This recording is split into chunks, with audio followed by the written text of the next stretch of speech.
The Royal Fleet Auxiliary is the supply branch of the Royal Navy. The service was originally created during the First World War to provide coal and supplies for the Navy's warships. With no suitable ships of their own, commercial ships were chartered from the Merchant Navy. During World War II, however, the need for keeping the fleet at sea led to the development of refuelling at sea, and once again the Merchant Navy provided the ships and expertise. Originally, ships would be modified as needed, but soon specialist designs made their appearance, and you can see the progression from the modified RFA Wave Ruler to the specialist RFA Tide Reach.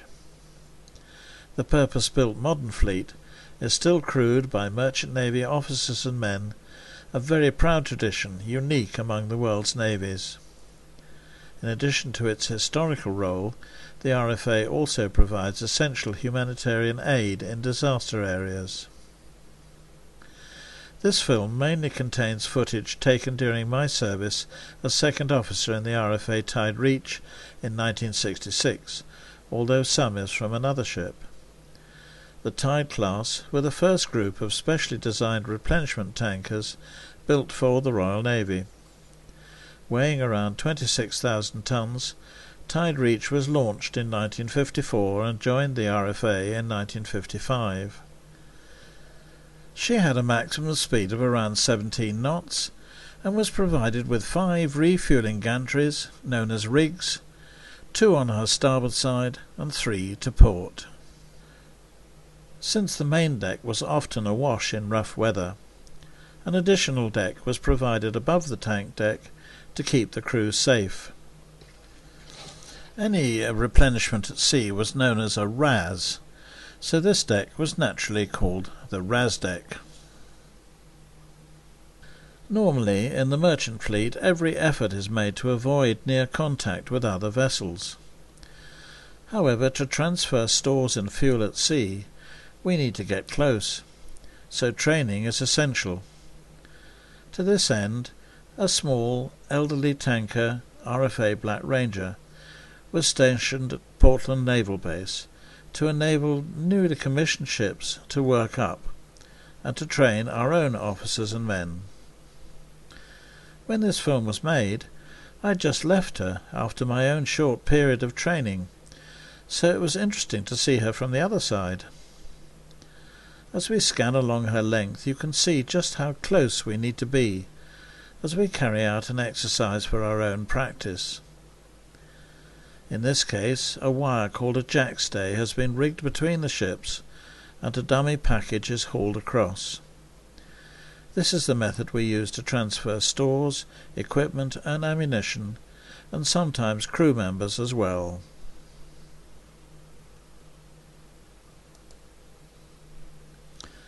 As Black Ranger pulls away to continue her work, let's now have a look at R.A.S in more detail.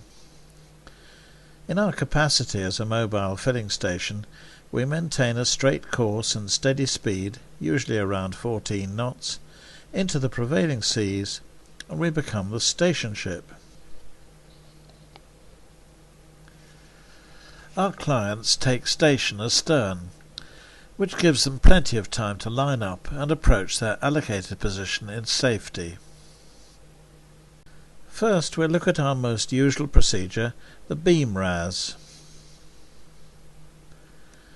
With our crew ready at the forward rig on the port side to receive our first guest, it seems fitting that it should be HMS Scarborough, since the torch of learning on her funnel shows that she's part of the Dartmouth Training Squadron, helping to train the Navy's new officers seconded from the Britannia Naval College. To begin the process, we use a rifle to fire a metal rod across, which has a light line attached.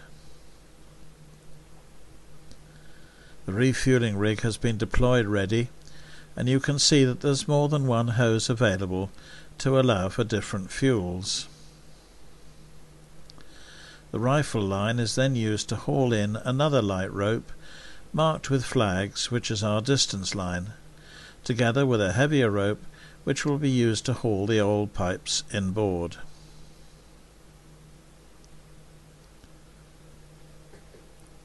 The Royal Navy at that time had plenty of crew aboard, so most activities were carried out by hand, and here you can see the necessity of everyone working together to avoid accidents on the open decks. The heavy oil pipes are hauled inboard, while our crew stand by for the transfer. At that time the pipes had to be actually bolted to the inlet nozzle, a somewhat cumbersome process which took some time, and could be prone to leakage. Modern systems have borrowed from air-to-air refueling and now use quick-fit receivers. Everyone can now relax for the period while the required fuel is transferred.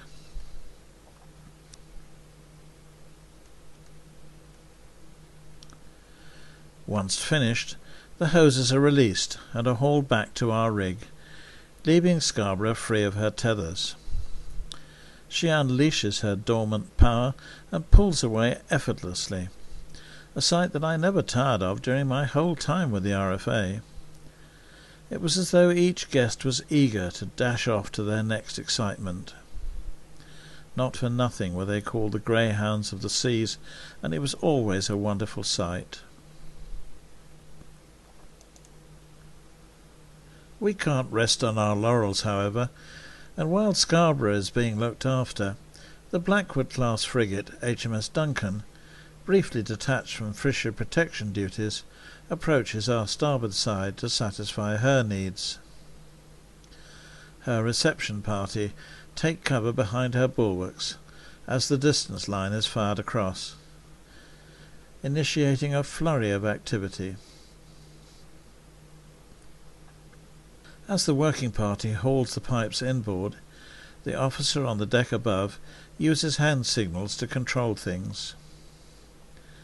Once the connection is made, we open the valves and start the flow.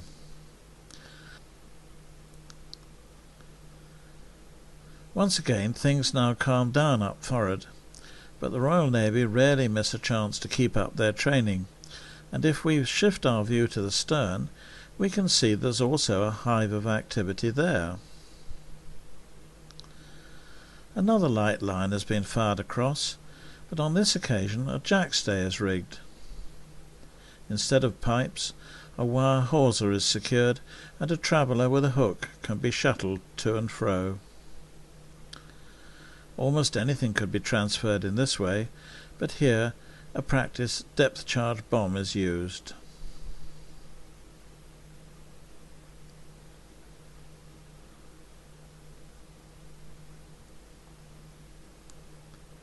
On arrival, our officer gives the signal to slack off the traveller, and the bomb is carried to safety.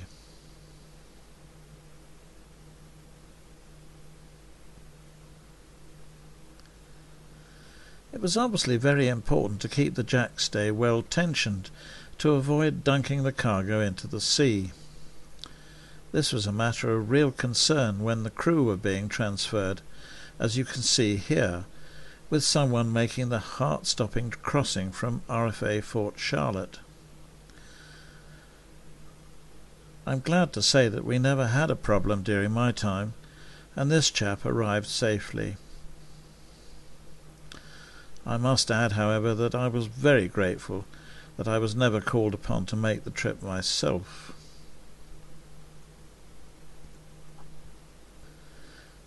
Anyway, once the exercise is complete, the jackstay is unshipped and cleared away, with great care taken to avoid it being caught up in the propellers. Up forward, with the fuel transfer finished, we can shut off the pumps and the pipe can be disconnected. The rig is now returned and everything cleared up, leaving Duncan free to power away to resume her duties.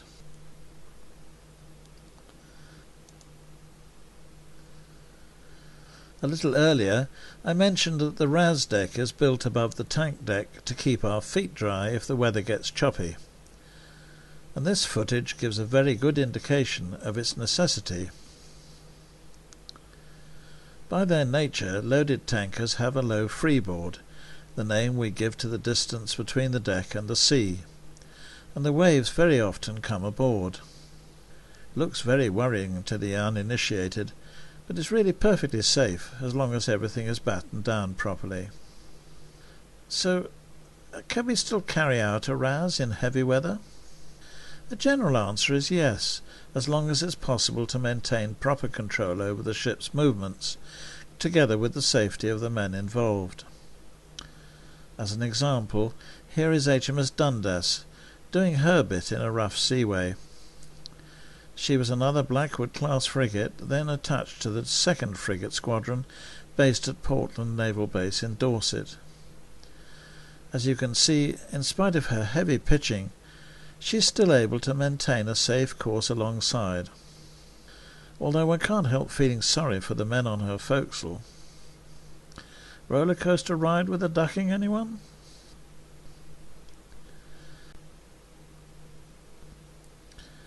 Let's now move on to another method of refueling, the stern R.A.S. For this we select the correct type of pipe for the required fuel, in this case heavy oil, which will be towed to be picked up by the receiving ship. A device called a splash target, due to the jet of water that it produces, is first streamed astern on the end of a long rope called the tail. The tail is then secured to the end of the fuel pipe, and the whole setup is paid out until the correct length is achieved.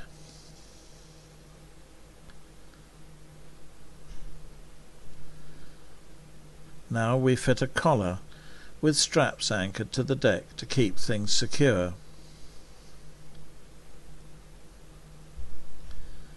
Finally, an additional splash target is streamed on the end of the separate line to give a guide as to the length of pipe deployed.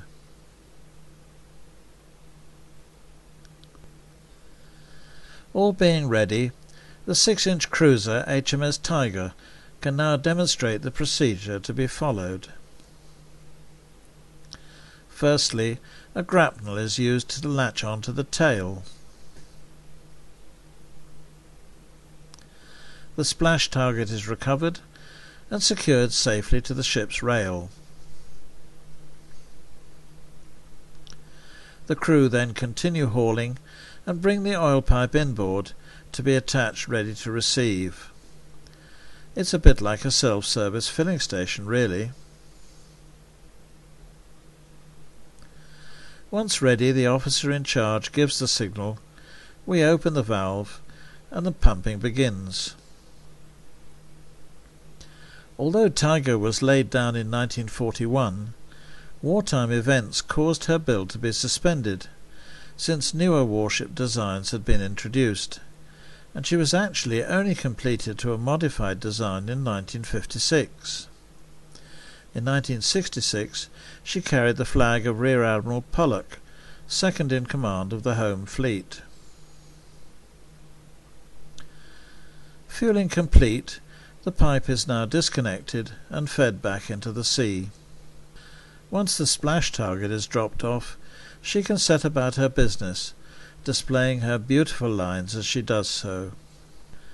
During a visit to Cardiff in the October of 1966, she was able to offer help in the aftermath of the terrible Aberfan school disaster in South Wales. At the end of that year, she went on to host talks between the UK Prime Minister Harold Wilson and Ian Smith, who, as Prime Minister of Southern Rhodesia, had unilaterally declared its independence late in the previous year. All of the activities which we have seen could be and often were carried out simultaneously, with a ship on either side and one astern. An interesting example of what can be achieved is shown in this photo of a multiple R.A.S which we made in the Indian Ocean. Tide Reach was the station ship, RFA Reliant was an armament store ship, and RFA Fort Charlotte carried general supplies. Just before this photo was taken, there had actually been an additional ship astern of Tide Reach, but she had completed her R.A.S. and departed.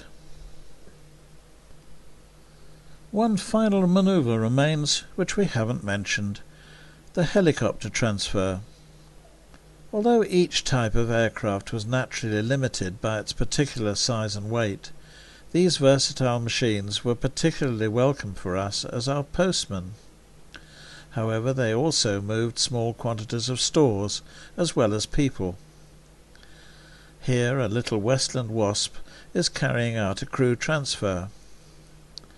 Designed specifically for use on smaller ships, and mainly used in anti-submarine work, the Wasp was instantly recognizable from its unique four-wheeled casted undercarriage, which enabled it to be easily moved around in confined spaces.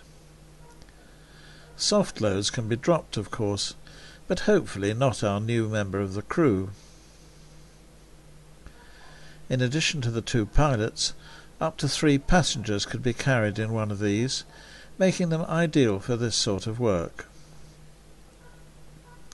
This was the first time that I had seen these machines close up, and I was fascinated by the skill of the pilots as they hobbled about like little bees. Absolutely wonderful. You'll notice that the chopper only hovers over the deck for the briefest time, retiring over the sea for winching, just in case of accidents. If the wire were to break, the sea is a much more forgiving place to land on than a steel deck. As we come to the end of our film, I should perhaps mention that the fascinating and varied work of the RFA continues to this day. Its existence is actually even more important now that the Navy's foreign bases are no longer open. Thank you very much for watching. If you found the film interesting, you might also enjoy some other films that I have posted which give an insight into the work of the Merchant Navy in the 1960s.